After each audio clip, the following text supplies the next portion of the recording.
A recordares, portanto, este artigo de que foste autora na revista Sábado e que temos aqui na capa da revista, é de quando? Portanto, cerca de 2 semanas, 3? Sim, foi do final de março. Na altura em que fizeste este artigo e falaste com várias pessoas, uma delas foi a Margarida, cruzaste-te com alguém ou com algum depoimento de uma pessoa que consumisse única e exclusivamente estes sumos? Não, nem é essa a ideia. Estes sumos, quando começaram a ficar na moda, promovidos por atrizes de Hollywood, bloggers internacionais, nem foram vendidos, entre aspas, como substitutos de todas as refeições.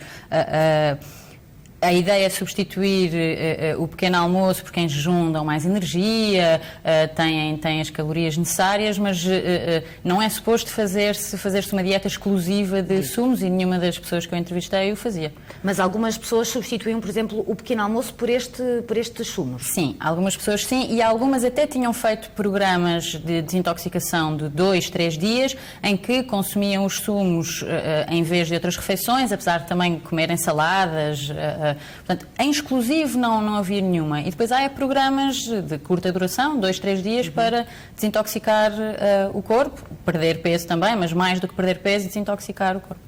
Entretanto, a boa publicidade, por assim dizer, que estes sumos tinham, parece que se transformou em má publicidade com a morte de uma rapariga, de uma jovem, Peaches Geldof, que aparentemente consumia estes sumos e que poderá ter morrido do consumo excessivo destes sumos. Para ti isso foi também, e penso que para mim, eu nunca tinha ouvido falar de um caso destes, para ti isso também foi algo inédito, ouvires falar de uma situação destas? Foi, sim. Há outras dietas da moda que há uns anos se ouviu que levadas ao extremo podiam conduzir a isto. A seiva há muitos anos esteve na moda, e depois também se ouviu pessoas que foram parar ao hospital porque durante semanas e semanas só consumiam seiva.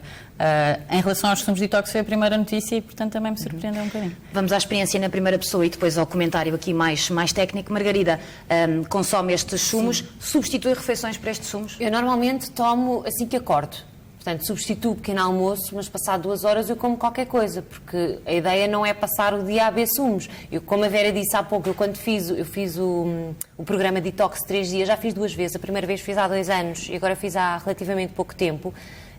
Eu gosto de comer, eu tenho prazer em comer, portanto eu não conseguia estar um dia inteiro só a líquidos. Por isso o que eu fazia era, ao almoço ou ao jantar, eu comia saladas. Como era um programa para limpar o organismo, fazer um reset, não é? Eu tentava não incluir a carne, por exemplo, mas eu acho que é importante também não levarmos isto ao extremo, porque isto não é uma dieta. Isto é simplesmente incluirmos na nossa alimentação nutrientes que se calhar muitas vezes não incluímos porque não gostamos de sopa, enfim, então no verão sempre comemos mais saladas, no inverno não tanto.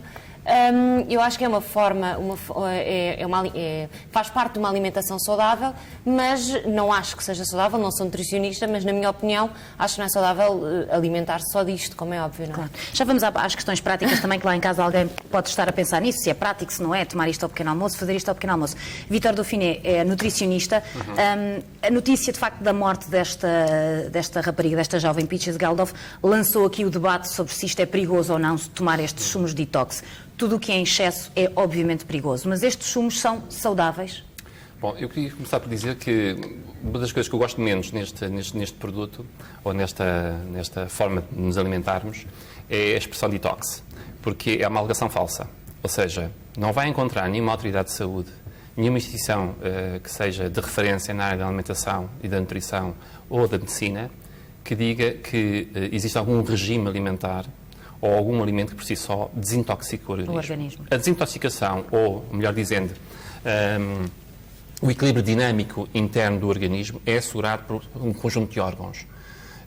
E se não fosse assim, nós seríamos muito sensíveis às oscilações que teríamos na alimentação e no estilo de vida e perigávamos a nossa vida muito facilmente. Portanto, nós temos um sistema robusto de manter constante o equilíbrio interno do organismo, através do fígado, através dos rins, através dos pulmões, através de vários órgãos que são muito eficazes nessa tarefa.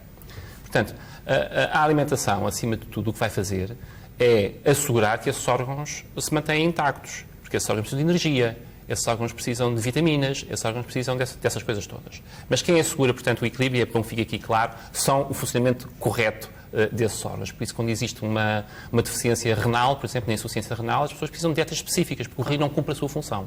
Pronto. O mesmo acontece com o fígado e outros órgãos.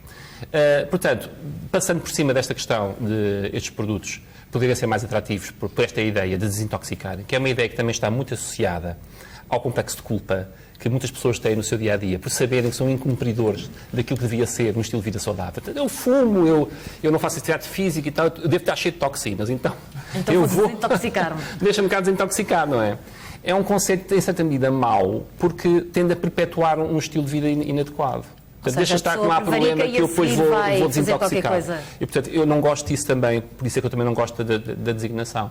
Por outro lado, o lado positivo da coisa é que isto pode ser uma forma, para alguns destes produtos, isto pode ser uma forma de eu aumentar o meu consumo de hortifrutícolas. Os hortifrutícolas são uma categoria de alimentos que são aqueles que, em termos de quantitativos, nós precisamos ingerir mais diariamente. Portanto, representam cerca de 43% por si só, 43% do peso total do que eu deveria comer. Aliás, há um estudo recente que diz que das 5 porções diárias devíamos passar para 10.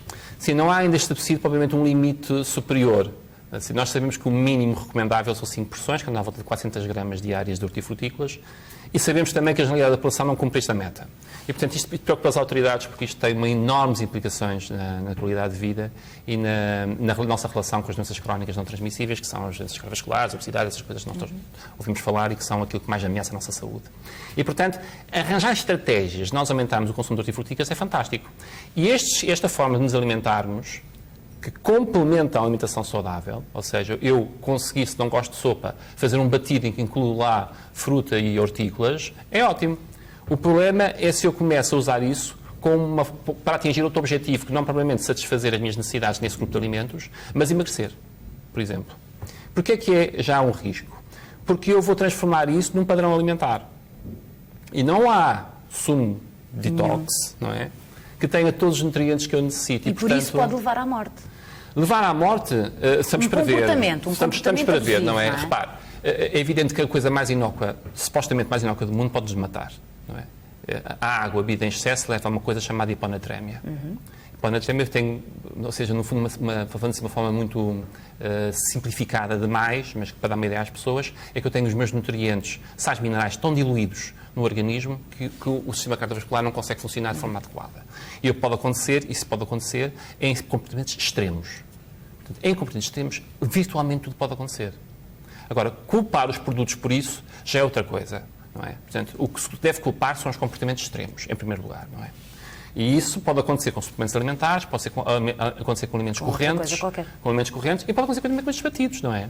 Agora, o que eu penso que é preciso desmontar para já é uma diabolização que tem a ver com um uso inadequado, não é? Desta estratégia de alimentação, e que não deve ser encarado como uma dieta, porque reparem, isto está associado também a outros comportamentos.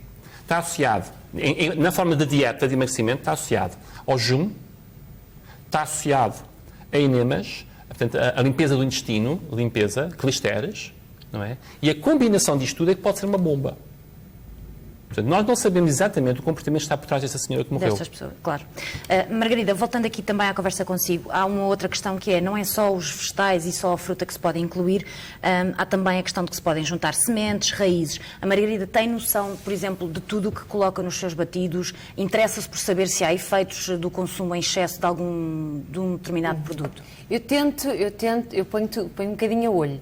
Mas tento também não abusar, porque também não estou totalmente informada sobre essas questões. Mas acho que pôr um bocadinho de sementes de chia ou um bocadinho de sementes de linhaça não vai fazer mal a ninguém, e eu tento alternar também de dia para dia as sementes que incluo, as bagas de goji, etc. Às vezes misturo mesmo todas. Mas não estou a par de se há algum efeito secundário, mas eu acredito que não, porque à partida é uma quantidade muito pequena que eu coloco. Não é exagero. Não é exagero. Vera, durante este teu trabalho, e para terminarmos, ficaste também com a ideia de que esta moda dos sumos verdes é uma boa maneira, aqui também para tentarmos também dar alguma utilidade a esta conversa, é uma boa maneira também para introduzirmos as crianças ao consumo deste tipo de alimentos. Uma das pessoas que eu entrevistei foi a Rita Ferralvim, que me contou que começou a consumir os sumos verdes, ou os sumos detox, numa fase em que os filhos começaram a queixar que não queriam sopa, não gostavam de sopa. Os miúdos passam muito por essas fases e foi uma forma original de os convencer a consumir aqueles verdes. E até era de uma forma divertida, porque era sumo, porque era colorido. Portanto, parece-me que é uma tendência que pode alargar e que, além do emagrecimento, também pode ser de facto uma alternativa para introduzir estes alimentos. Com conta, peso e medida pode ser efetivamente saudável. Agradeço muito a presença dos três, Vera, Margarida, Vítor Dauphine. Muito obrigada pela presença neste SEM Jornal da Hora de Almoço.